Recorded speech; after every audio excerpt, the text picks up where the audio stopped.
బెజవాడ కనకదుర్గమ్మ ఆలయంలో భద్రతా లోపాలు ఆందోళన కలిగిస్తున్నాయి. దీంతో భద్రతను కట్టుదిట్టం చేసింది ప్రభుత్వం. ముఖ్యంగా ఆలయంలోకి ఎవరూ మొబైల్ ఫోన్లను తీసుకెళ్లకుండా తిరుమల తరహా ఏర్పాట్లు చేస్తున్నారు. ఇంద్రకీలాద్రిపై కొలువుదీరిన కనకదుర్గమ్మ ఆలయంలో భద్రతా లోపాలు మరోసారి బయటపడ్డాయి. ప్రధాన ఆలయంలోకి ప్రవేశించిన యువకుడు తన వద్ద గల మొబైల్ ఫోన్తో అమ్మవారితో సహా గర్భగుడిని షూట్ చేశాడు. తర్వాత ఆ వీడియోను యువతి పేరుతో గల అకౌంట్ ద్వారా సోషల్ మీడియాలో పోస్ట్ చేశాడు.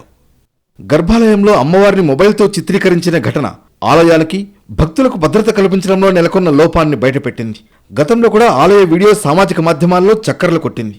అప్పట్లో సెక్యూరిటీ ఏజెన్సీపై చర్యలు తీసుకున్నారు.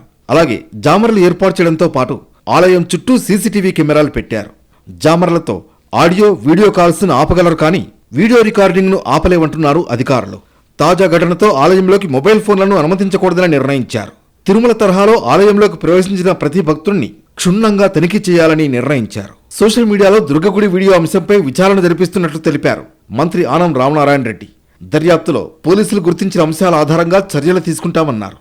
మొత్తానికి కనకదుర్గమ్మ ఆలయ ప్రతిష్టకు భంగం కలిగించే వాళ్లపై కఠిన చర్యలు తీసుకుంటామంటున్నారు అధికారులు. ఆలయంతో పాటు భక్తులకు మరింత భద్రత కల్పించే దిశగా చర్యలు చేపడుతున్నారు.